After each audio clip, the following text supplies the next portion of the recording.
कल की क्लास में हम लोग कार्बन के अपर रूप्स की बात कर रहे थे, जिसमें हमने तीनों अपर रूप उसके डायमंड, ग्रेफाइट और फुलरीन्स के बारे में बात करी थी। अब नेक्स्ट उससे मिलता जुलता कंपाउंड है हमारा अगला अकार्बनिक बेंजीन।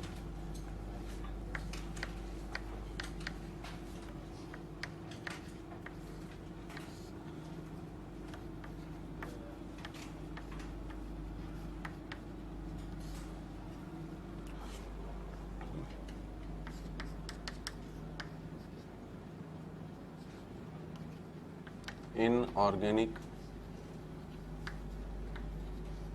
बेंजीन, ठीक है। इसे आप बोराजिन भी कहते हो या बोराजोल भी कहते हो, ठीक है ना। अंतर क्या है दोनों में आपका कि बेंजीन क्या होती है हमारा C6H6, इसमें सभी परमाणु किसके होते हैं आपके 6 परमाणु कार्बन के, है ना। और संरचना किस तरह की होती है इसकी, इस तरीके से, है ना, क्योंकि कार्बन के परमाणु है इसलिए दर्शाते नहीं हम लोग। अब इनऑर्गेनिक बेंजीन जो होती है वो होती है B3N3H6, दोनों आइसो इलेक्ट्रॉनिक है ना। क्यों आइसो इलेक्ट्रॉनिक? कार्बन से पहले क्या आता है आपका बोरॉन, और कार्बन के बाद क्या आता है आपका नाइट्रोजन। तो मैंने 3 परमाणुओं को तो इलेक्ट्रॉन कम दे दिए और 3 को इलेक्ट्रॉन क्या कर दिए, ज़्यादा दे दिए, तो नेट आइसो इलेक्ट्रॉनिक हो गया। कार्बन के पास कितने इलेक्ट्रॉन होते हैं 6, तो 6 × 6 36 + 6 42, तो आप टोटल देख लो तो इसमें कितने इलेक्ट्रॉन है आपके पास 42 इलेक्ट्रॉन। B3N3H6 में भी अगर आप देखोगे बोरॉन के पास कितने इलेक्ट्रॉन होते हैं 5, तो 5 दिया कितना 15, ठीक है ना। नाइट्रोजन के पास कितने होते हैं 7, 7 दिया 21, ठीक है ना। तो देखो 15 + 21 कितने हो गए आपके 36, इसमें भी 36 ही हो रहे थे, तो आधे आधे डिस्ट्रीब्यूट हो गए, एक में कम है एक में ज़्यादा है। और हाइड्रोजन के पास 6, तो यहाँ से भी देख लो टोटल कितने इलेक्ट्रॉन हो गए आपके 42 इलेक्ट्रॉन, ठीक है ना। अब संरचना में क्या हो जाता है कि आपका हर जगह boron nitrogen alternate, boron nitrogen boron nitrogen, एक एक तो H जुड़ा होता है सब तरफ से, H H H H H H, ठीक है। अब इसके अलावा नाइट्रोजन के पास, नाइट्रोजन तो 3 बंध बनाने के पश्चात भी क्या करता है, एक लोन पेयर रखता है, और बोरॉन एक रिक्त क्या रखता है कक्षक। तो नाइट्रोजन अपना लोन पेयर ऑफ इलेक्ट्रॉन क्या करेगा, बोरॉन को डोनेट कर देगा। तो इसलिए यहाँ पर जैसे डबल बॉन्ड है, यहाँ पर भी क्या आ जाएगा आपका डबल बॉन्ड, ठीक है ना, जिसमें नाइट्रोजन के ऊपर प्लस चार्ज हो जाएगा और बोरॉन के ऊपर माइनस। यहाँ तो कोऑर्डिनेट बॉन्ड दिखाओ, ज़्यादातर हम लोग प्लस माइनस, इसने भी इसको दे दिया इस तरीके से, तो इसके ऊपर प्लस, इसके ऊपर माइनस, इसके ऊपर क्या प्लस, और यही चीज़ इसने भी इसको दे दी तो प्लस माइनस, तो पूरा alternate plus minus plus minus plus minus इस तरह से बन जाता है। तो B3N3H6 इसी को हम क्या बुलाते हैं हमारा बोराजीन या बोराजोल।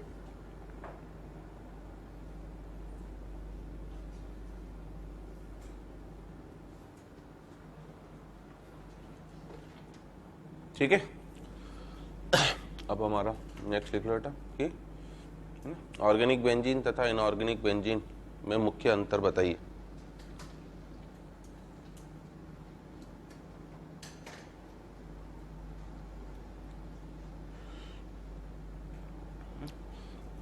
क्वेश्चन के फॉर्म में करते हैं हम लोग, ऑर्गेनिक बेंजीन तथा इनऑर्गेनिक बेंजीन में मुख्य अंतर बताइए।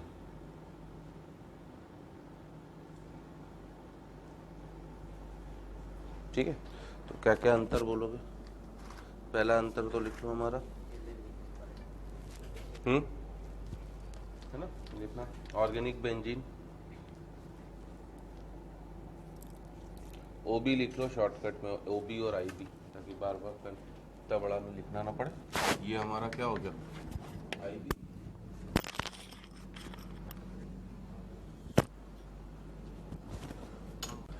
है ना। तो हम लोग इसे IB लिख देते हैं। ये हमारा इनऑर्गेनिक बेंजीन है, तो इसे आप IB लिख दो, और इसे आप क्या लिख दीजिए अपना OB, ताकि पूरा नाम नहीं लिखना पड़े।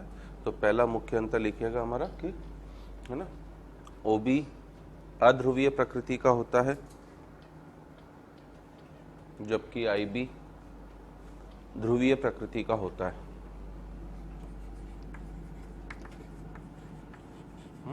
ये नॉन पोलर है, जबकि ये क्या है आपका पोलर है ना। अतः है ना, अतः IB रासायनिक रूप से है ना, अतः IB रासायनिक रूप से OB की तुलना में अधिक क्रियाशील होता है।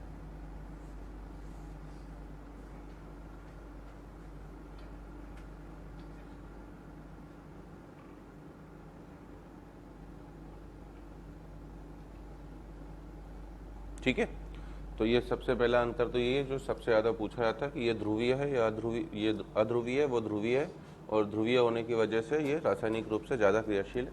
क्यों हो गया ये ध्रुवीय? क्योंकि इसमें आप देख सकते हो सब तरफ क्या हो चुका आपका प्लस माइनस आ चुका।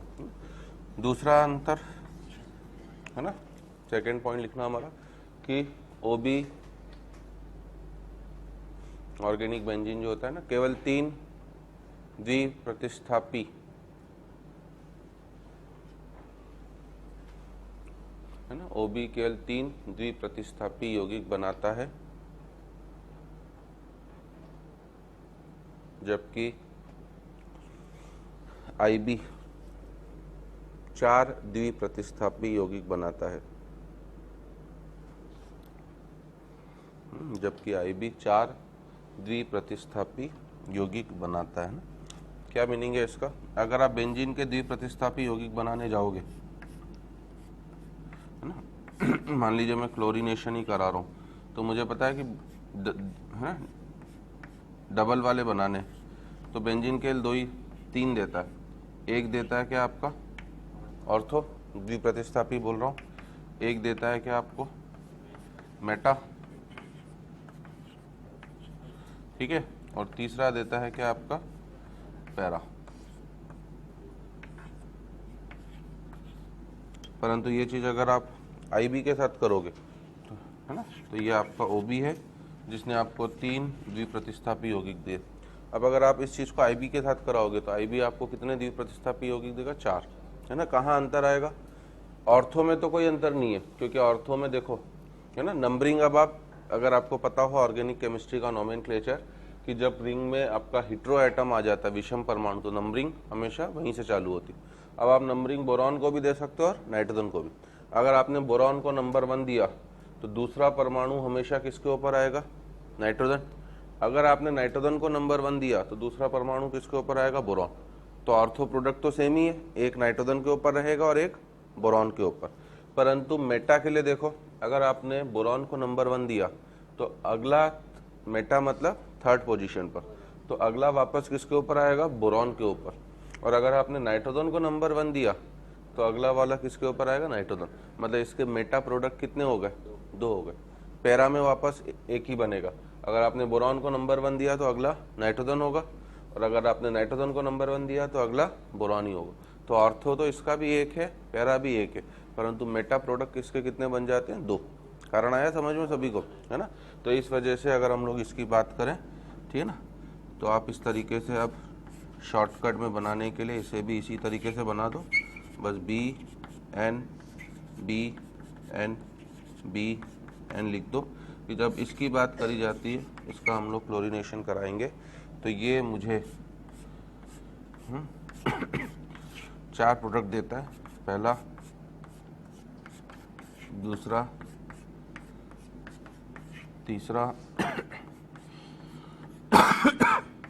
और चौथा, है ना। BN BN BN, ठीक है ना। तो ऑर्थो तो इसके भी एक ही है, परंतु मेटा इसके 2 हो जाते हैं, ठीक है ना। एक बार मेटा दोनों क्लोरीन के ऊपर आएगा आपका, और एक बार मेटा आपका दोनों किसके ऊपर आ जाएगा? नाइट्रोजन के ऊपर। तो मेटा प्रोडक्ट इसके 2 हो चुके हैं।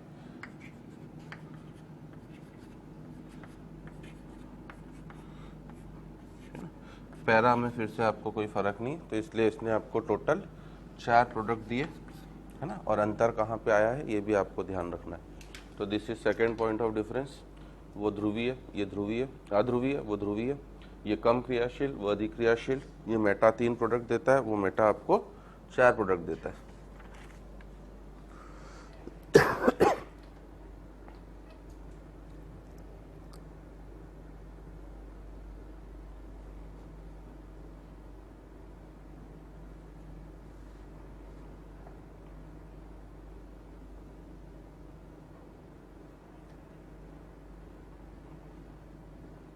ठीक है ना।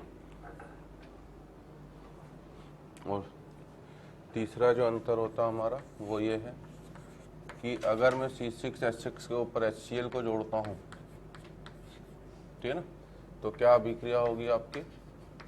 नो रिएक्शन, क्योंकि हमें पता है कि बेंजीन जो है वो कौन सी अभिक्रियाएं देता है? इलेक्ट्रोफिलिक सब्स्टिट्यूशन, है ना, इलेक्ट्रॉन स्नेही प्रतिस्थापन अभिक्रियाएं। ये योगात्मक अभिक्रिया नहीं दे सकता, इसके ऊपर HCl का योग नहीं हो सकता है, ठीक है ना, एडिशन रिएक्शन है। जबकि B3N3 और क्या आपका H6 ये एडिशन रिएक्शन भी देता है। अगर आपने इसमें HCl जोड़ दिया तो ये आपका B3N3H9Cl, है ना। 3 डबल बॉन्ड है, एक डबल बॉन्ड पर एक HCl का अणु जुड़ेगा, तो ये इस तरह से योगात्मक अभिक्रिया देकर आपका B3H9Cl3 बना देता है।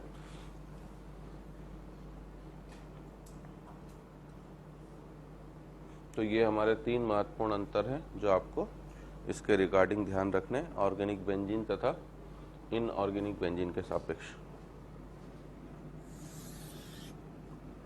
ठीक है, चलो। तो ये हमारे कार्बन के यौगिक खत्म होते हैं ना। अब अगर हम लोग आते हैं नेक्स्ट हमारा सिलिकॉन।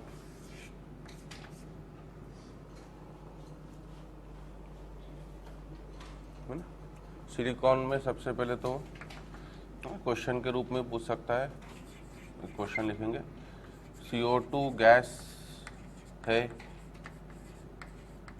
जबकि SiO2 ठोस है, क्यों? तो सबसे पहली चीज़ तो हम लोग एक क्वेश्चन के रूप में कर रहे हैं कि CO2, है ना, सिलिकॉन की अगर हम लोग बात करें तो पहले ऑक्साइड पे आ जा रहे हैं कि CO2 तो गैस है जबकि SiO2 क्या है आपका? ठोस है। तो ऐसा क्यों होता है ना। वापस रीज़न वही है भैया जो हमने सल्फर और नाइट्रोजन में भी आपको बताया था कि CO2 की जब आप बात करते हो तो C double bond O double bond O इस रूप में पाया जाता है CO2, ठीक है ना। एक कारण तो देखो ये जनरल हमें पता ही है कि अगर वैन डर वाल आकर्षण बल बढ़ता जाएगा तो पदार्थ की भौतिक अवस्था क्या होती जाएगी? परिवर्तित हो जाएगी। फ्लोरीन और क्लोरीन मुझे पता है किस रूप में पाए जाते हैं? गैस। ब्रोमीन किस अवस्था में? द्रव। आयोडीन किस अवस्था में? ठोस। क्योंकि नीचे जाने पर है तो सब में वैन डर वाल आकर्षण बल, ठीक है ना, परंतु नीचे जाने पर उनके परमाणु भार क्या होते जा रहे हैं? लगातार बढ़ते जा रहे हैं। और परमाणु भार बढ़ने की वजह से आपका क्या होता जा रहा है? वैन डर वाल आकर्षण बल बढ़ रहा है जो पदार्थ की भौतिक अवस्था को लगातार परिवर्तित कर रहा है, ठीक है ना। अब यहाँ पर भी एक कारण तो आपका अणुभार का हो ही सकता है कि इसका अणुभार, ठीक है ना, थोड़ा सा कम है, उसका अणुभार थोड़ा सा आपका ज़्यादा है। परंतु मेन जो कारण आ जाता है कि CO2 में वापस क्या होता है? ये सेकेंड पीरियड का एलिमेंट है, मुझे पता ही है। ऑक्सीजन भी कौन से पीरियड का एलिमेंट है? सेकेंड। तो ये जो पाई बंद बना है यहाँ पर, कौन सा पाई बंद बना है? 2p पाई 2p पाई। तो मैं आपको पहले भी बता चुका हूँ कि 2p पाई जो पाई बंद होता है वो मजबूत होता है, ठीक है ना। तो मजबूत है तो इसलिए CO2 का स्थायित्व क्या है आपका? ज़्यादा है, ठीक है। दैट मीन के रूप में ही अस्तित्व में रह सकता है। परंतु अगर मैंने SiO2 को इसी लॉजिक से बना दिया कि भैया सिलिकॉन भी कार्बन के ग्रुप का ही है, तो अगर आप इसी लॉजिक से SiO2 को बनाते हो तो अब यहाँ पर Si कौन से पीरियड का एलिमेंट हो गया? थर्ड पीरियड का। ऑक्सीजन कौन से पीरियड का हो गया आपका? Second period. तो अब जो पाई बंध बना है वो कौन सा बंध बना है? 2p पाई 3p पाई ना। पाई बंध मुझे पता है वैसे ही क्या होता है, अस्थायी होता है, ज़्यादा मजबूत नहीं है। और ऊपर से अगर आपने एक थर्ड पीरियड का और एक सेकेंड पीरियड, मतलब एक का तो है ना, पाई बंध कब बनता है? अंतरनाभि के अक्ष के जब समांतर ओवरलैपिंग साइडवेज ओवरलैपिंग से बनता है, ठीक है ना। तो परपेंडिकुलर है अंतरनाभि के अक्ष के, एक तो ऐसा है और दूसरा कैसा है आपका, बड़ा है ना। हमें बताइए बेटा कि 5 इंच वाला लड़का शादी करने जाएगा तो लड़की भी किस हाइट की ढूंढेगा? 5 इंच के आसपास ही। 6 वाला 6 के आसपास नहीं, अब 6 वाला 4 से शादी कर ले और 5 वाला 3 से शादी कर ले तो मिसमैच क्या होगा, काफ़ी ज़्यादा होगा, उनकी जोड़ी फिर कभी स्थायी नहीं हो सकती। ये भी वही है ना। यहाँ पर दोनों जो बंद बना रहे थे, पाई बंद, दोनों समान आकृति के, समान शेप के, समान आकार के बंद बना रहे थे। यहाँ पर आकार में अंतर क्या हो चुका है, काफ़ी ज़्यादा। तो जो इफेक्टिव ओवरलैपिंग होनी चाहिए इन दोनों कक्षकों की, वो प्रभावी अतिव्यापन इन दोनों कक्षकों का संभव नहीं है। इस वजह से ये जो पाई बंध है मेरा, ये क्या है आपका, काफ़ी दुर्बल, ठीक है ना। और अगर ये दुर्बल है तो SiO2 का स्थायित्व क्या है हमारा, काफ़ी कम, ठीक है। दैट्स वाई ये SiO2 के रूप में अस्तित्व में रहना ही नहीं चाहता है। लिखते भले हम लोग SiO2 है, इस फॉर्म में ये डज नॉट एग्जिस्ट। ये हमेशा कौन से बंध बनाता है, SiOSi, ठीक है ना। जहाँ पर भी मुझे पता है कि पाई बंध दुर्बल हो जाएगा, देखो सिग्मा बंध तो स्थायी होगा ही होगा, क्यों? क्योंकि सिग्मा बंध तो हमेशा कहाँ पर बन रहा है, अंतरनाभि के अक्ष के अंतर्गत। तो अगर उसमें साइज का अंतर हो भी गया तब भी बंध तो क्या होगा, बनेगा ही बनेगा, है ना। पाई बंध हमारा अस्थायी होता है, तो इस सिलिकॉन हमेशा ऑक्सीजन के साथ सिग्मा बॉन्ड बना के SiO-Si, मतलब ये त्रिविम संरचना बनाता है, अपनी 3 डायमेंशनल नेटवर्क बनाता है ना। ये किस तरह का नेटवर्क बनाता है आपका, 3 डायमेंशनल नेटवर्क बनाकर उस फॉर्म में रहना पसंद करता है। तो एक कारण है जो हमसे पूछे जा सकते हैं, है ना। और आगे लिख लेना हमारा कि सिलिकॉन के महत्वपूर्ण यौगिक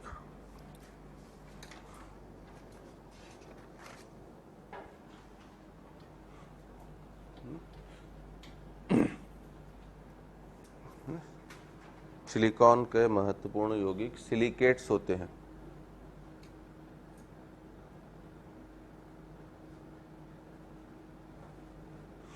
सिलिकॉन के महत्वपूर्ण यौगिक सिलिकेट्स होते हैं, है ना, जिसमें लिखना कि, है ना। तो अब हम लोग सिलिकेट्स के ऊपर ही जा रहे हैं।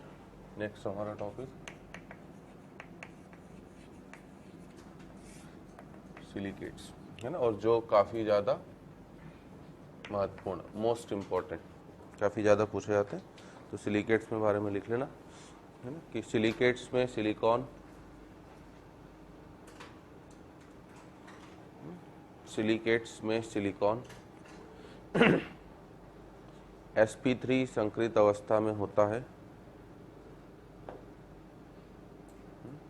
सिलिकेट्स में सिलिकॉन sp3 संकरित अवस्था में होता है ना, तथा इनमें, है ना, तथा इनमें पुनरावर्तित इकाई, है ना, तथा इनमें पुनरावर्तित इकाई SiO4 -4 होती है ना। पुनरावर्तित इकाई से मेरा मतलब क्या है, बेसिक रिपीटिंग यूनिट, ऐसी यूनिट जो पूरी स्ट्रक्चर में बार बार क्या होती रहेगी, आपकी रिपीट होती रहेगी। और वो यूनिट होती है इसमें कौन सी, SiO4 -4, है ना। sp3 संकरित अवस्था में क्या हो गया, ठीक है ना, SiO के ऊपर नेगेटिव चार्ज, O के ऊपर नेगेटिव चार्ज, O के ऊपर नेगेटिव चार्ज, O के ऊपर नेगेटिव चार्ज। तो ये इस तरह से आपका एक, है ना, 3D नेट, मतलब 3D कह रहा हूँ, टेट्राहेड्रल स्ट्रक्चर बनाता है, जिसमें सिलिकॉन अपनी कौन से संकरित अवस्था में आ गया है, sp3। तो दिस इज SiO4-4। अब परंतु होता क्या भैया कि सिलिकेट्स तो काफ़ी ज़्यादा त्रिविम संरचना रखते हैं, तो हम लोग अब इनको बनाने के लिए इस संरचना को बार बार हम लोग दिखाते नहीं है, हमारे लिए काफ़ी ज़्यादा दिक्कत हो जाएगी, है ना। ये तो प्लेनर संरचना है कि नॉन प्लेनर है? नॉन प्लेनर है ना, टेट्राहेड्रल नॉन प्लेनर होता है। इसे हम लोग दिखाने के लिए, सरलता से दिखाने के लिए प्लेनर रूप में ज़्यादा अब शो करेंगे, है ना। अब प्लेनर रूप में शो करने का तरीका क्या होता है कि आप, है ना, डॉट से दिखाते हो किसको? सिलिकॉन को, और इस गोले से दिखाते हो किसको? आप अपना ऑक्सीजन को। और कैसे देखोगे प्लेनर रूप में? टेट्राहेड्रल आप सभी को पता होगा कैसे बनता है। कैमरे का ट्राइपॉड देखा होगा ना आपने, पीछे ही लगा पड़ा है, तो कैमरे के 3 पाँव होते हैं ट्राइपॉड के, और एक ऊपर। इससे कौन सी संरचना बनी मेरी? टेट्राहेड्रल। अब मैंने ऊपर से ऐसे खड़े होके देखा उसे, तो ऊपर से खड़े होके देखा तो क्या दिखेगा मुझे? जब आप ऊपर से खड़े होकर देखोगे 3D तो आप देख नहीं पाओगे। 3D के लिए तो स्पेशल ग्लासेस आते हैं, 2 कैमरे से रिकॉर्डिंग होती है, वो केवल 3D मूवी ही देख पाते हैं हम लोग। तो अगर मैंने उसको ऊपर से देखा, है ना, यहाँ ऐसे ट्राइपॉड को इस दीवार के सहारे खड़ा कर दिया है मैंने चिपका के, अब मैंने यहाँ से देखा तो क्या दिखेगा मुझे? मुझे केवल वो 3 कॉर्नर दिखेंगे। ये जो सिलिकॉन और ऑक्सीजन ये वाला बॉन्ड है, ये मुझे बाहर निकलता हुआ दिखाई नहीं देगा, ये मुझे दीवार पे ही क्या चिपका हुआ दिखाई देगा। प्रोजेक्शन बनाने आते हैं ना, आप इंजीनियर बनने जा रहे हो ना, तो इंजीनियरिंग ड्राइंग भी आपका एक क्या होता है? सब्जेक्ट होता है। और इंजीनियरिंग ड्राइंग सब्जेक्ट का मतलब क्या है कि इस रूम के आपको 3 व्यू बनाने पड़ते हैं, ताकि उससे सब आइडिया मिल जाएगा। एक फ्रंट व्यू, एक साइड व्यू, एक टॉप व्यू।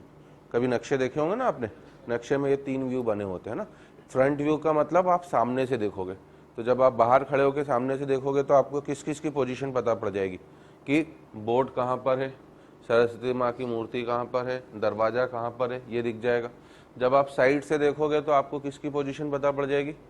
AC की, पंखों की, है ना, ये सब पता पड़ जाएगा। टॉप से देखोगे तो तब भी यही सब आपको दिखाई दे जाएगा, तब ये डाइस दिख जाएगा। इस तरीके से 3 व्यू से पूरा क्या कर सकते हैं हम लोग? मकान का नक्शा बना सकते हैं। तो जब टॉप व्यू देखा जाता है तो जो चीज़ें बाहर निकली हुई होंगी वो हमें बाहर निकली हुई तो दिखाई नहीं देंगी, मुझे तो उस पेपर में बनानी है। तो ये जो SiO बॉन्ड है ये क्या होगा? पूरी तरह से आपको दबाया हुआ प्लेन की तरह दिखाई देगा। मतलब इसका प्लेनर व्यू जो होगा वो एक ट्रायंगल के फॉर्म में दिखाया जाता है। O O O O ऐसा। ये ट्राइपॉड के 3 हो गए। आ रही मेरी बात समझ में? ये जो चौथा बॉन्ड था जो बाहर निकला हुआ था प्लेन से, वो मुझे अब क्या हैगा? इसी प्लेन में दिखाई देगा। और इस प्लेन में दिखाने का मतलब है कि अंदर तो हम लोग ऐसा दिखा देंगे। ये किसका सिंबल है? आपका सिलिकॉन का। और इसके ऊपर क्या हो जाएगा? आपका ऑक्सीजन। तो प्लेनर व्यू में इसे इस रूप में दर्शाया जाता है। क्लियर हुआ फंडा सभी को? ठीक है ना। और इस ये अब, है ना, संरचनाएं बनाने के लिए हम लोग इस फॉर्म का उपयोग ज़्यादा करते हैं। Minus minus minus minus. और कई बुक्स तो और सिंपल बनाने के लिए इसे केवल सिंपल ट्रायंगल के फॉर्म में शो कर देती, क्योंकि अब अंडरस्टूड ही है कि ट्रायंगल के हर कॉर्नर पर क्या बैठा हुआ? आपका ऑक्सीजन, और बीच में भी क्या बैठा हुआ है? सिलिकॉन और ऑक्सीजन, है ना। तो कई बुक्स तो और सिंपल बनाने के लिए केवल इस तरह से दिखा देती है ना। अब इसमें एक चीज़ ज़रूर ध्यान रखना कि भले दिखाने के लिए हम ऐसे दिखा रहे हैं, परंतु इसका मतलब ये नहीं कि O और O के बीच का बॉन्ड है। ये कन्फ्यूज़न मत होना, क्योंकि आप देख सकते हो सिलिकेट में कोई भी ऑक्सीजन ऑक्सीजन आपस में जुड़ा हुआ नहीं है। केवल वो सिंपल बनाने के लिए, ट्रायंगल बनाने में हमारे लिए आसान होता है। इसमें सभी बॉन्ड कौन से हैं? हमारे SiO बॉन्ड ही हैं, पहली चीज, है ना। दूसरी चीज कि जो ऑक्सीजन 2 बंद बना लेगा, है ना, उसके ऊपर, है ना, नेगेटिव चार्ज नहीं आएगा।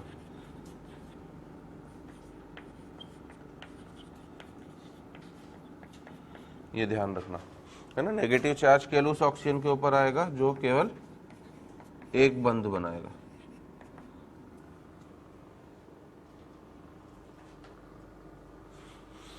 जैसे अभी इन चारों ऑक्सीजन ने एक एक बंद बनाया, तो मैंने चारों के ऊपर क्या दिखाया? आपका नेगेटिव चार्ज दिखाया। ये अब इस बेसिस पर हमारे सिलिकेट्स काफ़ी तरह के होते हैं, तो नेक्स्ट लिख लेना हमारा सिलिकेट्स के प्रकार।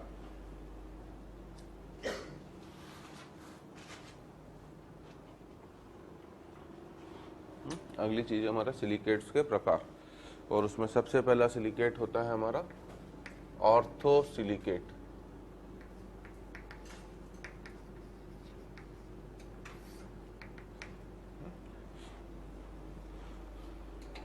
इतनी इंग्लिश में दिक्कत तो नहीं ना, इतना तो समझ में आ रहा है ना, क्योंकि थोड़ी बहुत टर्म्स तो आपको भी पता होना चाहिए बेटा। अंदर इंजीनियरिंग में हिंदी की बुक्स नहीं मिलेंगी आपको ना, तो कम से कम टर्म्स पता हो हमें। तो ऑर्थो सिलिकेट है ना, लिखते हैं हिंदी में भी ऑर्थो ही लिखोगे, प्रोनाउंस तो ऑर्थो ही करते हैं, बस स्पेलिंग अलग हो जाती, ठीक है ना। तो ऑर्थो सिलिकेट का मतलब लिख लेना कि यह SiO4- होता है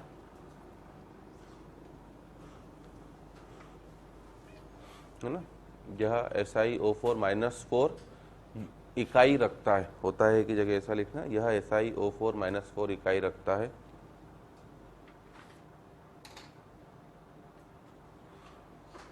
ठीक है ना, तथा इसमें कोई भी ऑक्सीजन परमाणु दूसरी इकाई से साजित नहीं होता है, तथा इसमें कोई भी ऑक्सीजन परमाणु दूसरी इकाई से साजित नहीं होता है।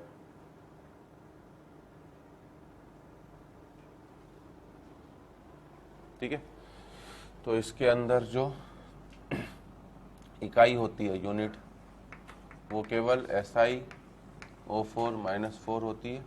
इसका मतलब इनफैक्ट आप जो जनरल फार्मूला बोल सकते हो, ठीक है ना। और इसमें कोई भी ऑक्सीजन परमाणु आपका साजित नहीं है, इसलिए आप इसे इसी रूप में सिंपल्स प्रदर्शित कर दोगे, नेगेटिव नेगेटिव नेगेटिव और नेगेटिव।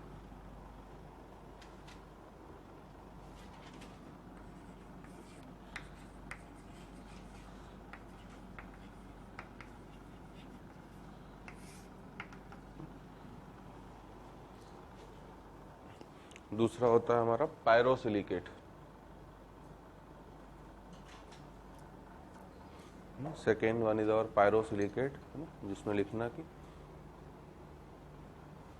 है ना, यह है ना, यह दो SiO4- इकाइयों को, यह दो SiO4- इकाइयों को एक कोने वाले ऑक्सीजन परमाणु से जोड़ने पर बनती है ना, यह दो SiO4- इकाइयों को एक कोने वाले ऑक्सीजन परमाणु से जोड़ने पर बनती है। ठीक है, दो इकाइयों को आपने एक कोने से क्या कर दिया बेटा, जोड़ दिया। आ रही मेरी बात समझ? जिस कोने से जोड़ोगे वो ऑक्सीजन दोनों के लिए क्या हो गया आपका, कॉमन हो गया, पहली चीज तो अब जो जनरल फार्मूला हो जाएगा क्या हो जाएगा, पहले तो मैंने दो इकाइयां ली, तो कायदे से फार्मूला क्या होना चाहिए था, Si2O8, परंतु एक ऑक्सीजन दोनों में क्या है, कॉमन, तो ऑक्सीजन एक कम होकर कितने हो गया, 7। आ रही मेरी बात समझ में? और आवेश की बात करूंगा, जो ऑक्सीजन कॉमन हो गया, क्या उसके ऊपर नेगेटिव चार्ज आएगा, नहीं आएगा, क्योंकि वो तो किस तरह से दो बंदों से जुड़ गया। तो इसलिए मैंने ये चीजें पहले ही लिखा थी कि जिसमें दो बंदे आ गए उसके ऊपर नेगेटिव चार्ज नहीं आएगा। ठीक है, तो एक ऑक्सीजन कम हो गया और आवेश कितने इकाई का कम हो गया, 2 इकाई का, पहले वाले का भी और दूसरे वाले का भी, एक ऑक्सीजन का। आ रही मेरी बात समझ में? तो इस वजह से इसका जो जनरल फॉर्मूला होगा वो क्या होगा आपका, Si2O7-6। ऑक्सीजन तो एक कम हुआ परंतु आवेश 2 कम हो गया, एक पहली इकाई का एक दूसरी इकाई का। इस वजह से अगर मुझसे इसकी संरचना पूछी जाएगी, ठीक है ना, तो हम इसकी संरचना को इस तरीके से दिखाते हैं।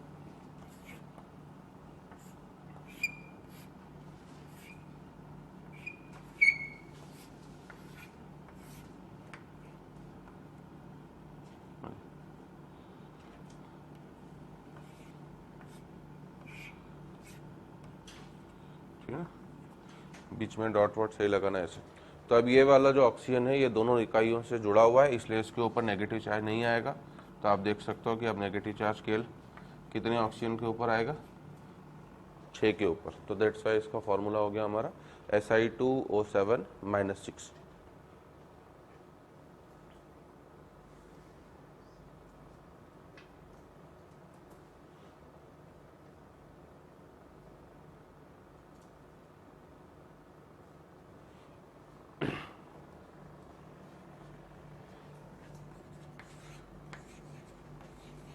तीसरा होता है हमारा चक्रीय सिलिकेट, है ना, साइक्लिक सिलिकेट।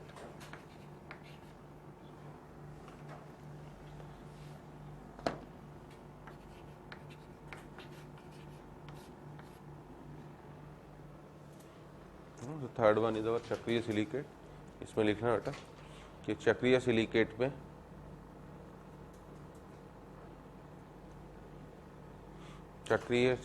में प्रति चतुष्फलकीय इकाई में चक्रीय सिलिकेट में प्रति चतुष्फलकीय इकाई में 2 ऑक्सीजन परमाणु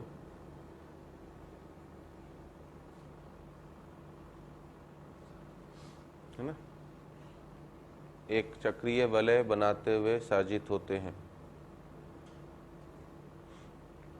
एक चक्रीय वलय बनाते हुए साजित होते हैं। हमें इनका जनरल सूत्र, संरचना और किसमें क्या हो रहा है।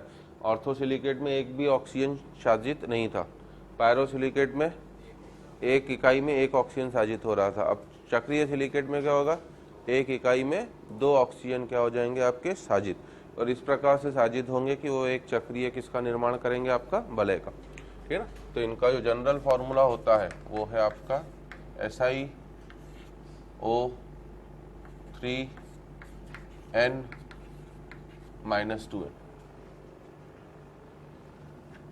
है ना, जहाँ पर n आपका है ना, आपको बताइए मिनिमम चक्र बनाने के लिए कितने, 3 तो परमाणु चाहिए, 3, है ना। तो इसलिए n का मान यहाँ पर हमारा >= 3 होता है। और इसमें जो महत्वपूर्ण हमसे पूछे जाते हैं, है ना, पहला आपका n = 3 के लिए ये, अगर n = 3 हो जाए तो सूत्र क्या हो जाएगा उसका, Si3O9, आवेश कितना हो जाएगा उसके ऊपर, -6, है ना। तो ये जनरल सूत्र आपको याद रखने। अब अगर आप संरचना की बात करोगे बेटा ना, तो इसकी संरचना कुछ इस तरीके से,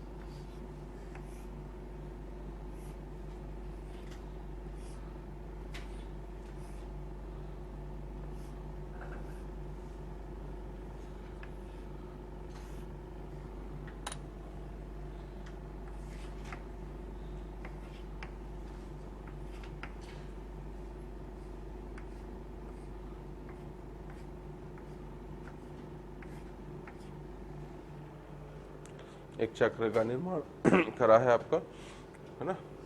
बीच वाली कोई सिलिकेट इकाई नहीं है, ध्यान दीजिएगा ना। तो ये सब चीज़ें 3D व्यू में आपको समझना है इनको। तो अब आप देख सकते हो कि पहली इकाई के ये 2 ऑक्सीजन क्या हो चुके हैं आपके कॉमन, है ना। इस इकाई के देखोगे तो ये 2 ऑक्सीजन कॉमन हो गए, इस इकाई के लिए देखोगे तो ये 2 ऑक्सीजन कॉमन हो गए। जो ऑक्सीजन कॉमन हो गया उनके ऊपर अब आवेश नहीं आएगा। तो अब आवेश के लिए देखो, एक तो ऊपर वाले के ऊपर आवेश आएगा, बीच वालों के ऊपर तो सब में आवेश आएगा ही आएगा, क्योंकि वो साजित नहीं है। तो -1 -2 इन दोनों के ऊपर नहीं है, -3 -4। नीचे वाले में देखूंगा तो इसके ऊपर आवेश नहीं आएगा क्योंकि साजित हो चुका है, तो -5, और ये क्या हो गया हमारा -6। तो इस तरीके से Si3O9 -6 बन गया हमारा। ऑक्सीजन परमाणु 9 दिख ही रहे हैं आपको, 1 2 3 4 5 6 7 8 और 9। दूसरा जो इसका नॉन कंपाउंड है वो n = 6 के लिए, और वो है आपका Si6O18, आवेश हो जाएगा कितना इसके ऊपर, -12 इकाई का।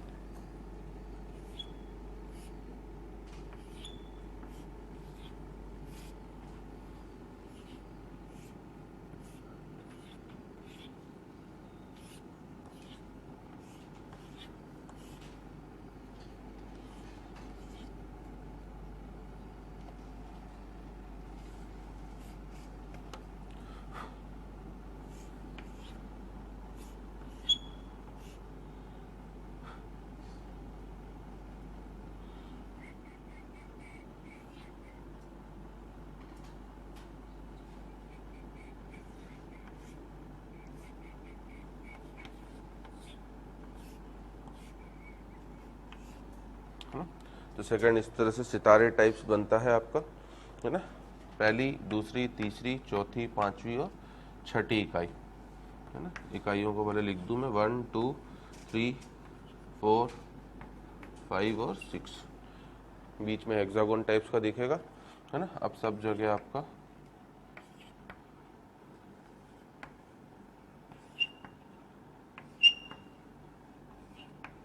इस तरीके से, तो ये सबसे आपका जुड़ा हुआ है।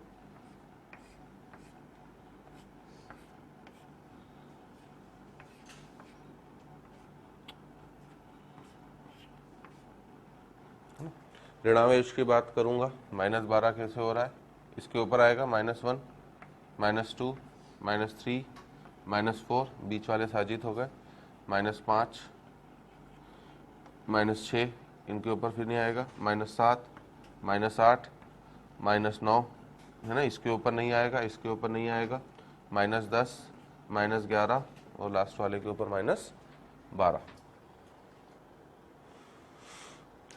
वो गाना सुना होगा ना आपने, झिलमिल। तो तीसरा ये था। अब हमारा चौथे अगर हम लोग बात करें तो चौथे होते हैं शंखीय सिलिकेट, जो श्रृंखला बनाते हैं, मतलब हिंदी में इन्हें, इंग्लिश में क्या बोलेंगे हम लोग, चेन सिलिकेट। तो आप हिंदी में भी नाम लिखना, शंखीय सिलिकेट मतलब चेन सिलिकेट, है ना। उन्होंने वलय बना ली थी, इसलिए उन्हें कौन से सिलिकेट बोला गया था, चक्रीय। अब ये क्या करते हैं, एक श्रृंखला बनाते हैं, तो इसलिए इन्हें कौन सा, चेन सिलिकेट बोला जाता है। अब ये दो तरह के होते हैं, एक तो सिंगल चेन, एकल श्रृंखला, और एक डबल चेन मतलब द्विश्रृंखला। एक पूरा चेन चलती चली जाएगी। चेन देखिए ना आपने, साइकिल में चेन लगी होती, तो साइकिल वाली चेन क्या है, डबल चेन है, ऊपर भी और नीचे भी। तो अगर एक तरफ की बनाओगे तो सिंगल चेन, और नीचे भी उसे जोड़ दोगे तो क्या हो जाएगा आपका, डबल चेन। तो लिख लेना, यह दो प्रकार का होता है ना, यह दो प्रकार के होते हैं। पहला लिखना हमारा एकल श्रृंखला सिलिकेट, एकल श्रृंखला सिलिकेट मतलब सिंगल चेन सिलिकेट, ठीक है। और इसमें लिखना कि, है ना, इन सिलिकेट्स में प्रति चतुष्फल की इकाई के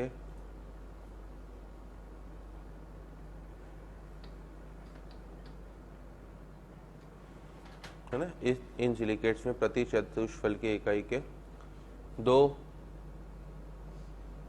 ऑक्सीजन परमाणु साजित होते हैं,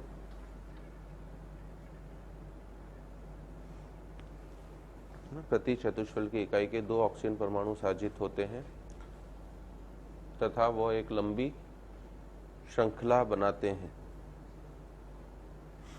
साजित होते हैं तथा वो एक लंबी श्रृंखला बनाते हैं, है ना। इन्हें पायरोक्सिन भी कहा जाता है, PYROXEN, है ना। हिंदी में तो पायरोक्सिन, आधा का स में ई की मात्रा सी न, इंग्लिश में इन्हें पायरोक्सिन बोला जाता है। और इनका जनरल सूत्र जो होता है ना, वो वापस आपका चक्रीय सिलिकेट के समान ही होता है, SiO3N-2N।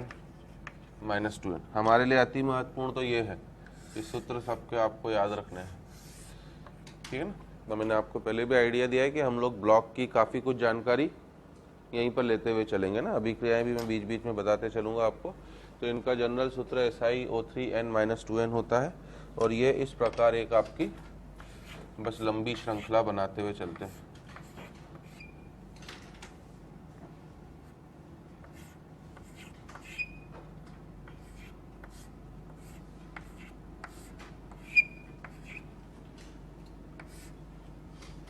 क्या करता हूँ,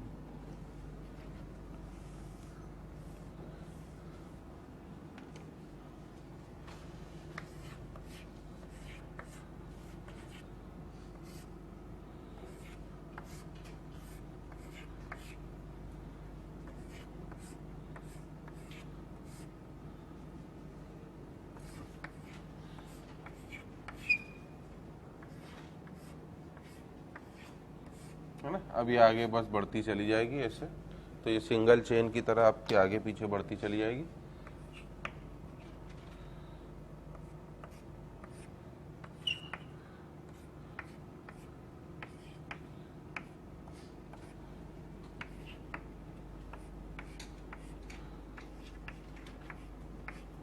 इस तरीके से पूरा लॉन्ग चेन के फॉर्म में हमारा जुड़ता चले जाएगा ना। नेगेटिव चार्ज केवल आपका ऊपर वाले के ऊपर और नीचे वालों के ऊपर मिलना है, क्योंकि बीच के तो सभी परमाणु क्या हो जाएंगे, आपके साजित हो चुके होंगे। तो नेगेटिव चार्ज केवल आपको ऊपर ऊपर के ऊपर मिलना है,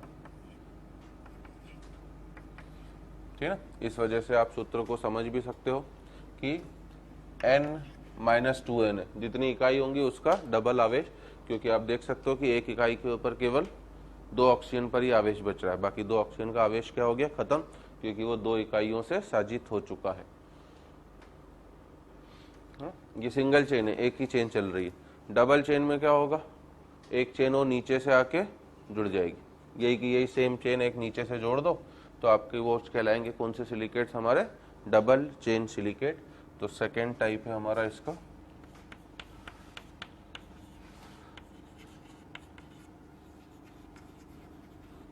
डबल चेन सिलिकेट।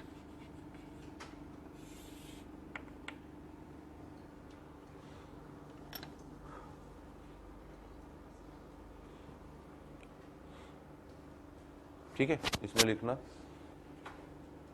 है ना द्विश्रृंखला सिलिकेट, हिंदी में भी नाम डाल देना, और इसमें लिखना है ना यह सिलिकेट है ना दो एकल श्रृंखला सिलिकेट्स को जोड़ने पर बनते हैं।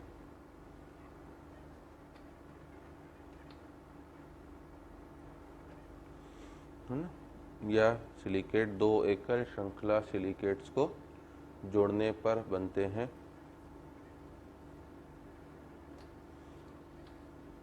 है ना, तथा इनमें 2 प्रकार की इकाइयां पाई जाती हैं।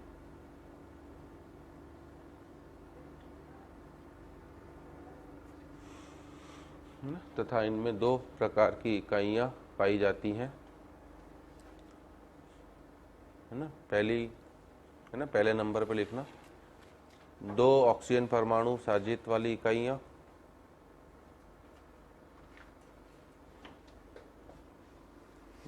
दो ऑक्सीजन परमाणु साजित वाली इकाइयां,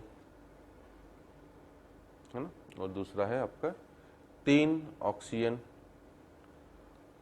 परमाणु साजित वाली इकाइयां, 3 ऑक्सीजन परमाणु साजित वाली इकाइयां, है ना, संख्या में दोनों बराबर होती हैं। ये भी लिखना है ना कि संख्या में दोनों बराबर होती हैं, ठीक है ना, नंबर वाइज दोनों इक्वल है, 2 वाली जितनी होंगी 3 वाली भी उतनी होंगी। मतलब कभी कभी आपसे कंफ्यूज करने के लिए ये बोल सकता है कि हम औसत ले लें तो 3 और 2 का औसत कितना होगा आपका 2.5, तो हम ये भी बोल सकते हैं कि प्रति इकाई में 2.5 ऑक्सीजन परमाणु, है ना, 2.5 हो नहीं सकते क्योंकि परमाणु आधा तो नहीं हो सकता, बट समझने के लिए, है ना, तो इसलिए आप बोल सकते हो कि अर्थात प्रति इकाई 2.5 ऑक्सीजन परमाणु साजित होते हैं।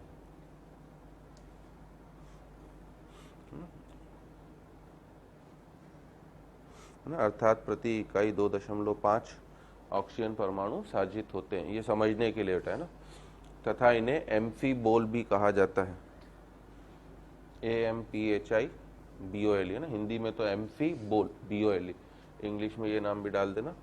अब इनका जो जनरल सूत्र होता है, सामान्य सूत्र, वो है Si4O11, ठीक है, N-6 है। तो इनका जो सामान्य सूत्र है Si4O11 N-6 जो हमारे लिए याद रखना जरूरी है ना। और बनाने का तरीका कुछ नहीं है, ये जो आपने ऊपर से बनाई थी सिंगल चेन,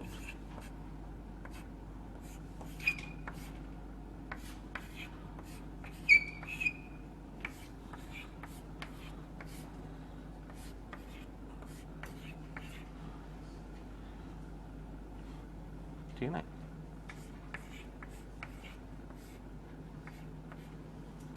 इस चेन को अब आप क्या करो, नीचे से जोड़ दो। समझे मेरी बात को?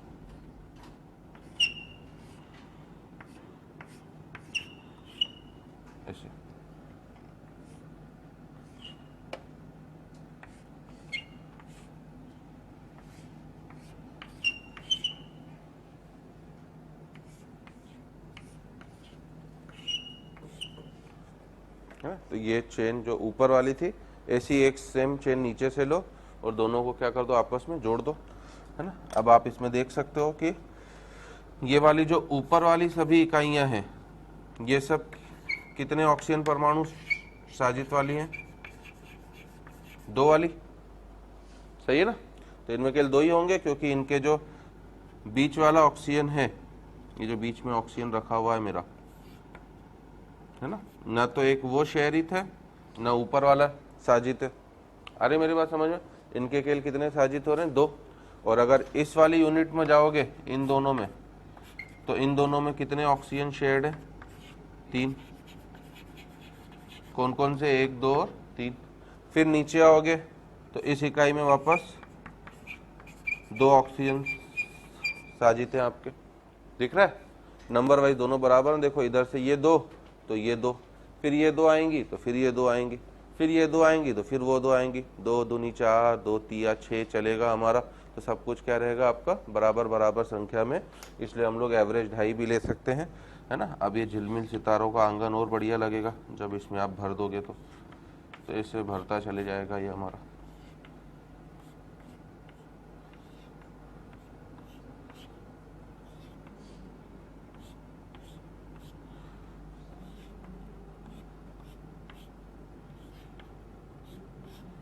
कौन से जन्म का बदला लेने आते हो, थोड़ा हंसा बोला, कुछ गंदे गंदे पीले दांत, कुछ तो हाँ ना, कोई पिछले जन्म के खेत वेत उखाड़ के तुम्हारे नुकसान करके आया हूं क्या?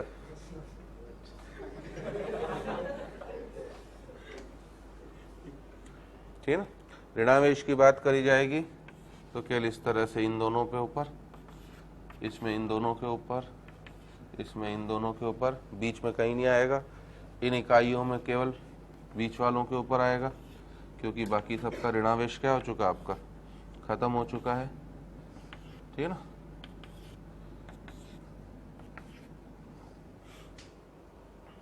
तो ये इस तरह से बनेगा हमारा।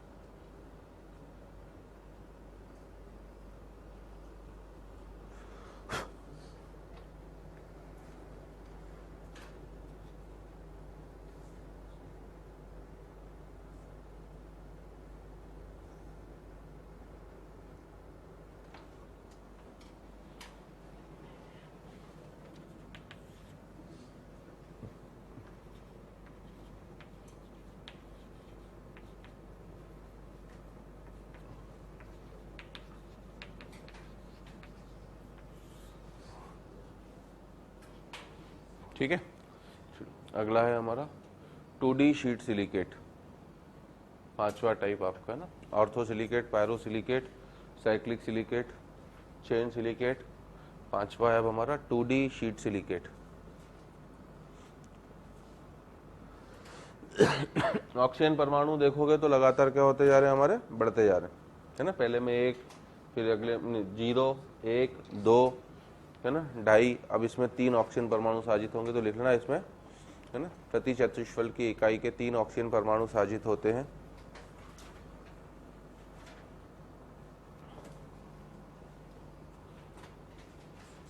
शीट को क्या बोलेंगे,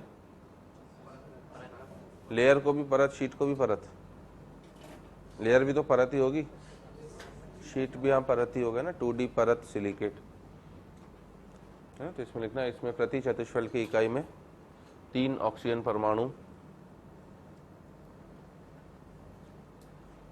प्रति चतुष्फल की इकाई में 3 ऑक्सीजन परमाणु आपस में साजित होते हैं,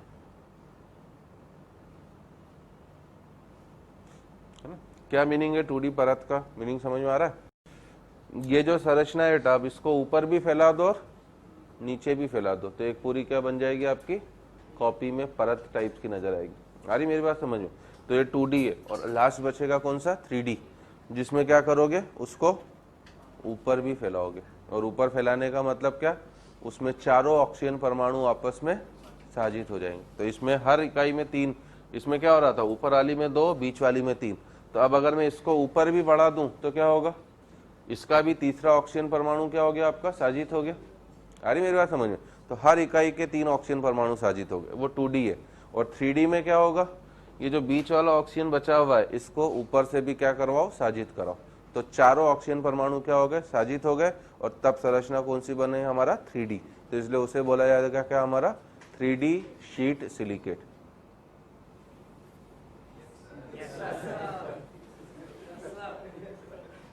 पक्का है ना। तो 2D शीट सिलिकेट में लिखना ना कि इसमें प्रत्येक चतुष्फलकीय इकाई के 3 ऑक्सीजन परमाणु साजित होते हैं तथा एक द्विविमीय परत बनाते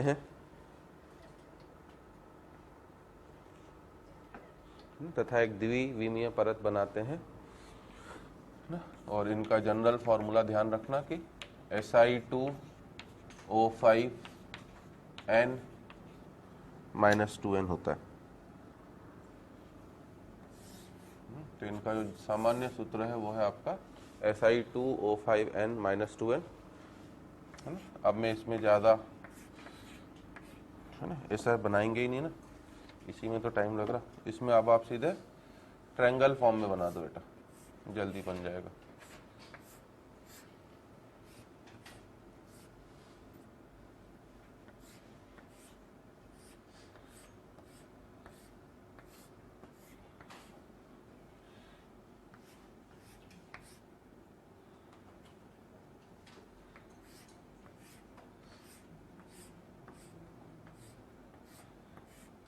इस तरीके से अब यही इकाई आपका नीचे भी रिपीट होती चली जाएगी।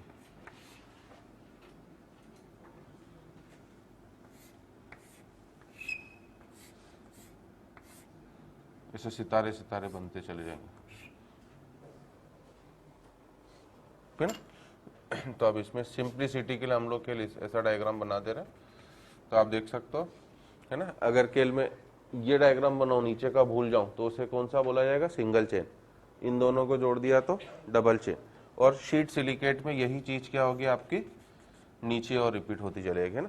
डबल चेन में केल यहाँ तक का था आपका डायग्राम। अब इसमें अगर आप इसे नीचे और विस्तारित कर दोगे, चेन नीचे से भी मैंने एक चेन जोड़ दी, ऐसे ही अब इधर से भी जुड़ेगी, इधर से भी जुड़ेगी। तो प्रत्येक इकाई का आप देख सकते हो, है ना, हर इकाई के 3 ऑक्सीजन क्या हो चुके हैं, साजित हो चुके हैं।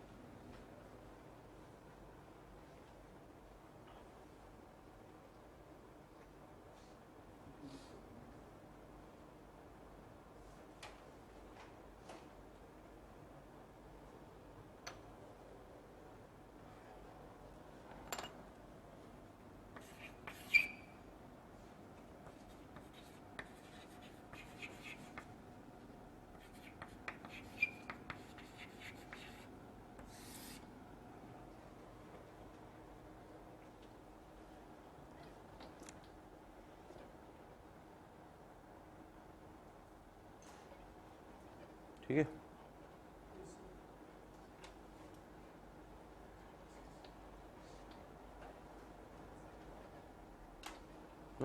अब 3D में क्या होगा, ये तो एक तल में हो गई है इसलिए 2D हो गया।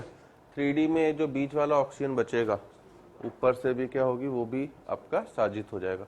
तो पूरा 3 डायमेंशनल नेटवर्क बनेगा। और वही SiO2 होता है कि वो कभी भी 2D फॉर्म में एग्जिस्ट करता ही नहीं है, इस वजह से वो ठोस हो गया है। वो हमेशा किस फॉर्म में पाया जाता है, आपका 3D फॉर्म में। उसमें Si डबल बॉन्ड O बंद होते ही नहीं है। इसमें कौन से बंद होते हैं, SiO-Si, ठीक है ना। तो अब लिखना 3D शीट सिलिकेट में हमारा कि इसमें, है ना, एक चतुष्फलकीय इकाई के चारों ऑक्सीजन परमाणु साजित होते हैं। इसमें एक चतुष्फलकीय इकाई के चारों ऑक्सीजन परमाणु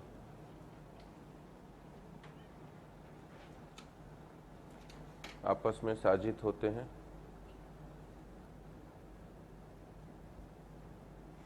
इसमें एक चतुष्फलकीय इकाई के चारों ऑक्सीजन परमाणु आपस में साजित होते हैं।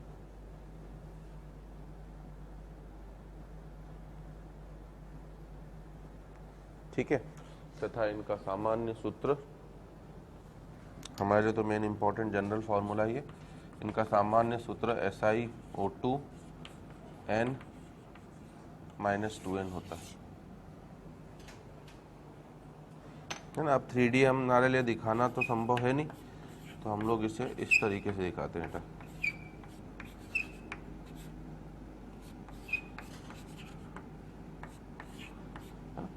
हम लोग सिंप्लिसिटी में इसको इस तरीके से दिखाते हैं। आप देख सकते हो ना, प्रत्येक ऑक्सीजन साजित हो चुका है। अगर मैं इस सिलिकॉन यूनिट, इस बीच वाली यूनिट को ले लूँ, 1 2 3 तो दिख रहे हैं इसके आपको, चौथा ऊपर से भी क्या होगा आपका, साजित होगा ही होगा। तो हर सिलिकॉन यूनिट का प्रत्येक ऑक्सीजन परमाणु साजित हो गया। तो सिंप्लिसिटी में इसे सितारों की तरह न बना के इस रूप में बनाया जाता है। तो this silicates are very very very much important. लगभग हर साल क्वेश्चन सिलिकेट्स के ऊपर आता है कि किसके ऊपर कितना आवेश होगा, किसमें क्या होगा, फलाना ढिमका, है ना। वो मैंने अपनी तरफ से पूरा काफ़ी ढंग से आपको समझा दिया है कि कैसे कैसे चार्ज आ रहा है, कभी आप कोई चीज़ भूल जाते हो, कैसे चेनें जुड़ी हैं, कैसे साइकिल बने हैं, खेल, है ना। सितारे बना के छोड़ नहीं दिया है, समझा दिया है। तो आपको ध्यान रहेगा आवेश किस पर आ रहा है, किस पर नहीं आ रहा है, ठीक है ना। तो sp, sp2 और sp3 जो हमने अभी तक 3 केस देखे हैं, है ना, उसमें बस एक बोरॉन के कुछ यौगिक बाकी हैं, बाकी हमारे सभी महत्वपूर्ण केसेस कवर हो गए हैं।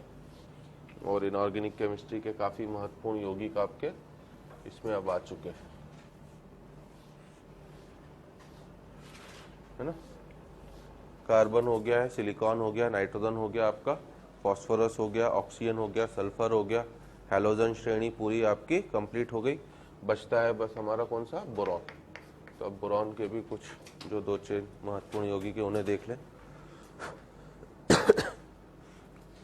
अगर बोरॉन को देखा जाए तो सबसे पहला तो बोरॉन के ऑक्सी अम्ल को देखो, ऑक्सी एसिड। बोरॉन का पहला ऑक्सी अम्ल है आपका ऑर्थोबोरिक अम्ल, H3BO3, जो मैं ऑलरेडी शायद आपको बता चुका हूँ पहले भी, है ना, कि ऑर्थो शब्द कब आता है, जब आप उसमें से एक H2O निकालने के बाद भी उसे अम्ल बनाए रखो, ठीक है ना। तो ये सब जो आपको अम्ल याद करवा रहा हूँ मैं, उनसे आपके इनऑर्गेनिक के नाम भी होंगे। जैसे इथाइल ऑर्थोबोरेट का सूत्र पूछ ले, क्या सूत्र बनाओगे, इथाइल ऑर्थोबोरेट। तो ऐसे क्वेश्चन खूब आएंगे, है ना। इनऑर्गेनिक में दिक्कत है, बच्चे को बस यही तकलीफ होती है, तो वो तकलीफ उसकी खुद की बनाई हुई है, क्योंकि वो एक चीज़ को ढंग से याद नहीं रखता, दूसरी चीज़ उससे मिलती जुलती आ जाती है, सब 0/0 क्या हो जाता है, सन्नाटा, ठीक है ना। तो इथाइल ऑर्थोबोरेट ये ऑर्थोबोरिक अम्ल है। जिस भी आप ऑक्सी अम्ल के एच हटा दोगे तो उसके बाद जो आयन बचेगा उसके नाम, इक वालों के पीछे क्या लग जाता है, एटी, अस वालों के पीछे क्या लग जाता है, आईटी। तो अगर ये ऑर्थोबोरिक अम्ल है, इसके तीनों एच हटा दूं तो BO3-3, वो कौन सा आयन कहलाएगा मेरा, ऑर्थोबोरेट आयन, ठीक है ना। वो कौन सा आयन कहलाएगा आपका, ऑर्थोबोरेट आयन। और इथाइल ऑर्थोबोरेट जब आप, है ना, आगे की इनऑर्गेनिक केमिस्ट्री पढ़ोगे तो उसमें एक यौगिक आता है, उसको इस फॉर्म में लिख दिया जाता है, इसके तीनों ऑक्सीजन अंदर चले गए, इथॉक्साइड आयन सुना होगा ना आपने, C2H5O-, बस वैसे ही आप, ये इथाइल ऑर्थोबोरेट हो गया, जो हरे कलर की ज्वाला के साथ जलता है। ये सब परीक्षण में इनके काम आते हैं, तो इसलिए मैं नाम वाम पे स्ट्रेस इसलिए दे रहा हूँ कि इनसे आपको अब नाम वाम प्रॉपर्टीज सब पता होना चाहिए। तो ये ऑर्थोबोरिक अम्ल है। अगर H2O निकाल दूंगा तो इस अम्ल का नाम क्या हो जाएगा मेरा, मेटाबोरिक अम्ल। ऑर्थो में से H2O हटाओ, मेटा। अब इसकी संरचना कोई मुझसे पूछे तो BOH OH OH, और मेटाबोरिक अम्ल में तो कुछ बचा ही नहीं, B डबल बॉन्ड O और OH, एक H2O निकल चुका है। तो एक तो ये महत्वपूर्ण इसके योग है। फिर दूसरा होते हैं, है ना, बोरॉन के हैलाइड।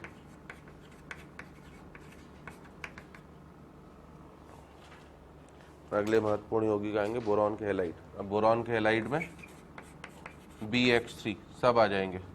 X आपका कुछ भी हो सकता है, फ्लोरीन, क्लोरीन, ब्रोमीन या फिर आयोडीन, है ना। और संरचना वरचना में कोई ज़्यादा पंगा है ही नहीं, सभी में बोरॉन कौन सा संकरित होता है आपका, sp2।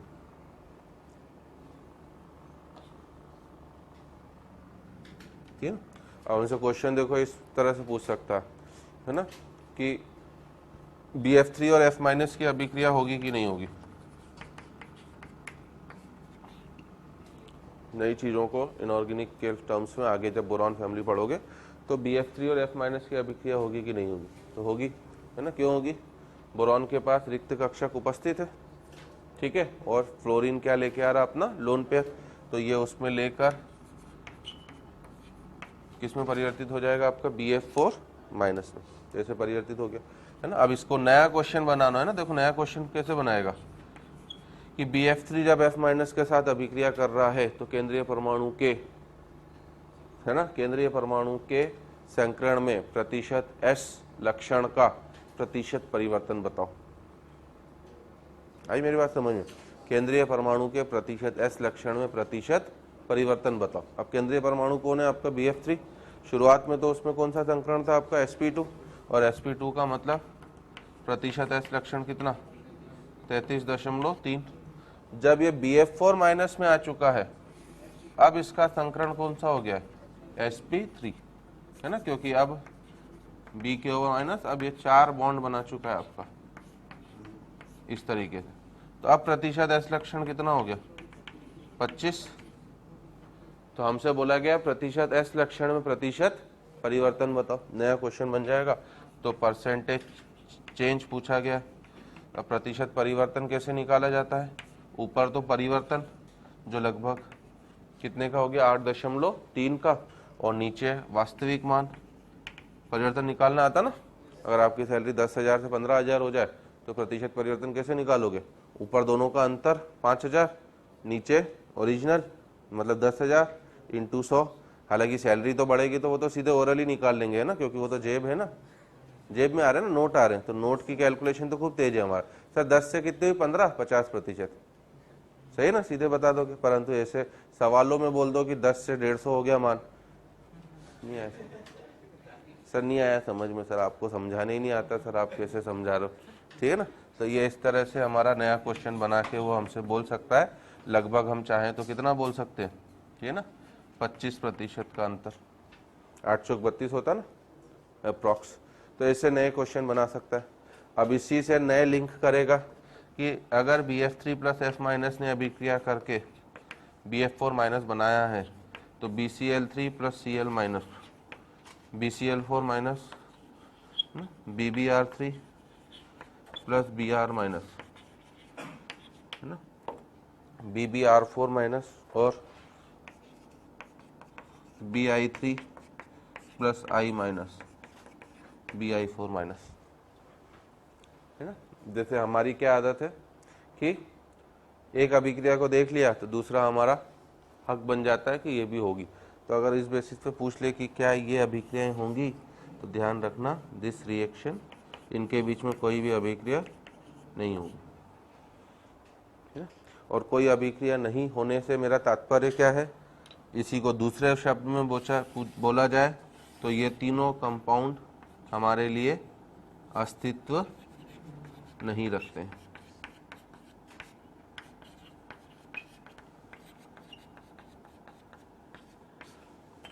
है। अब बात आती कारण क्यों, है ना। तो मैंने आपसे बोला है कि बॉन्डिंग में हम हर तरह के क्वेश्चन अस्तित्व नहीं रखने वाले भी करेंगे। अभी हमारे पास 2 तरह के क्वेश्चन, एक तरह के तो कर चुके हम लोग VBT में, ये दूसरे तरह के क्वेश्चन अस्तित्व नहीं रखने वाले, ठीक है ना। इनमें क्या कारण दोगे आप, है ना।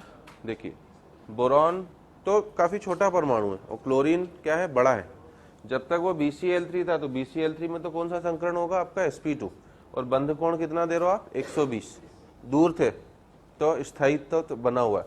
परंतु जैसे ही आपने BCl4 माइनस बनाया तो क्या होगा आपका, अब संकरण sp3 होते ही बंध कोण कितना हो गया 109 डिग्री 28 मिनट, मतलब क्लोरीन के जो परमाणु हैं वो तुलनात्मक रूप से क्या आ गए आपके पास आ गए, तो उनके बीच में क्या होगा प्रतिकर्षण, और प्रतिकर्षण इतना ज़्यादा होता है कि वो झेल ही नहीं पाते। ब्रोमीन के केस में भी वही है, आयोडीन के केस में भी वही है। इस वजह से एक छोटा सा बोरॉन परमाणु 4 बड़े ग्रुप को अपने आसपास रखने की परमिशन नहीं देता है, और इन चारों का अस्तित्व नहीं है, यही कारण भी है। लिख भी लेना हमारा, है ना, है ना। बोरॉन के छोटे आकार के कारण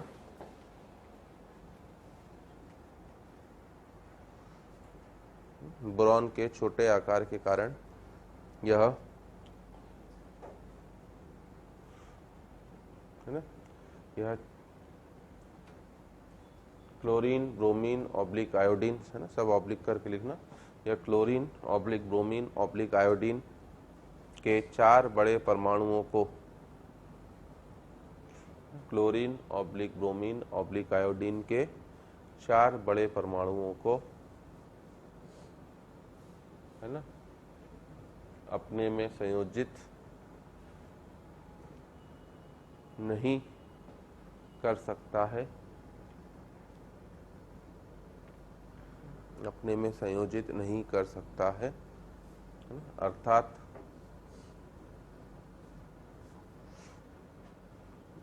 BCl4 minus oblique BR4 minus oblique BI4 minus अस्तित्व में नहीं होते हैं।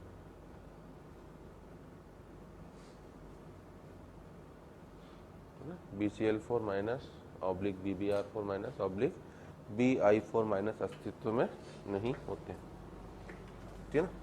अब बोरॉन का जो तीसरा एक और महत्वपूर्ण यौगिक है वो है आपका क्या, बोरेक्स। हैं तो खूब सारे यौगिक और भी बेटा, परंतु ये वो हैं जो जेई में सबसे ज्यादा पूछे जाते हैं, है ना। बोरेक्स का क्या सूत्र होता है हमारा, Na2V4O7.10H2, है ना। कहने को इसे .10H2O लिखा जाता है, अर्थात इसमें 10 क्रिस्टलीकृत जल के अणु हैं, परंतु वास्तव में इसमें केवल 8 क्रिस्टलीकृत जल के अणु होते हैं, है ना। तो ये भी लिख लेना बेटा हमारा कि बोरेक्स में वास्तव में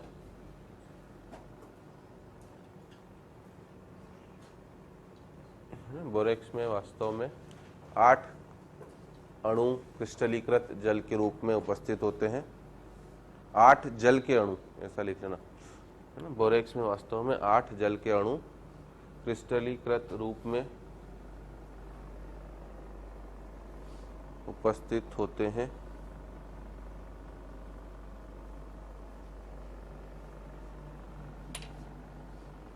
ठीक है। और इसका जो वास्तव में जो एनायन होता है ना, वो एनायन होता है आपका, 2 सोडियम हटा दो तो एनायन बन जाएगा B4O5 OH4 -2, ये है एनायन इसका, B4O5 OH4 -2। कैसे बना, B4O7 तो था ही, मैंने बोला कि 10 में से केवल कितने अणु क्रिस्टलीकृत रूप में है, 8, तो 2 नहीं है, तो जो 2 नहीं है बेटा वो अंदर चले गए, अंदर जाने का मतलब 2 जल के अणु का मतलब हाइड्रोजन कितने हो गए आपके पास, 4, ऑक्सीजन कितने एक्स्ट्रा है, 2, पहले ऑक्सीजन कितने थे आपके 7, 2 और आ गए, तो 7 और 2 9, तो आप देख लो 5 यहाँ पर 4 यहाँ पर, मैंने सोडियम हटा दिया इसलिए आवेश कितना दे दिया हमारा -2। तो वास्तव में जो बोरेक्स का ऋणायन है वो इस रूप में पाया जाता है B4O5 OH4 -2 के रूप में, ठीक है ना। अब अगर आप इसकी संरचना बोलोगे तो इसकी संरचना इस तरह से है ना, BO B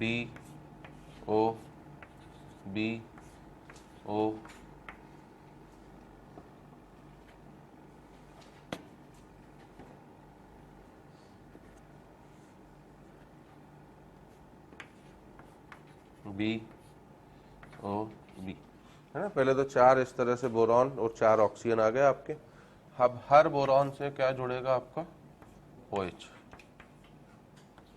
4 OH ग्रुप है, ठीक है ना, -2 आवेश भी है और अभी एक ऑक्सीजन और बच गया, तो जो बोरॉन 4 बंध बनाएगा उसके ऊपर माइनस आवेश भी आ जाएगा, आ रही मेरी बात समझ में, और साथ ही साथ वो क्या करेगा भैया, है ना, एक ऑक्सीजन बीच में और जोड़ भी देगा।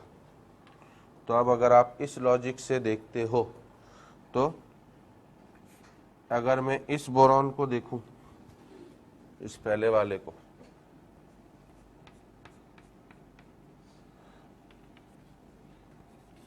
है ना, ये बोरॉन कितने बंधों से जुड़ा हुआ है, ये केवल 3 से, और 3 से जुड़ा हुआ है मतलब ये कौन सा संकरण दर्शाएगा आपका sp2। तो इस बोरेक्स के इस अणु में दो तो आपकी ट्राइगोनल प्लेनर यूनिट है जिनमें संकरण कौन सा हो जा रहा है आपका sp2, और दो आपकी चतुष्फल की इकाइयां हैं। ये रही वो आपकी चतुष्फल की इकाई, एक इधर से है ना, क्योंकि ये बोरॉन अब कितने परमाणु से जुड़ा हुआ है मेरा, 4 से, है ना। तो दिख रहा है चतुष्फल की इकाई, एक चतुष्फल की इकाई ये रही आपकी और दूसरी चतुष्फल की इकाई ये है आप।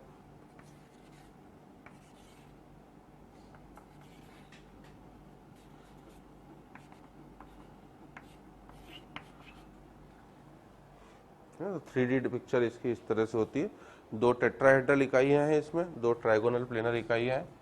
ये वाले दोनों बोरॉन आपके sp3 संकरित हैं, ठीक है ना।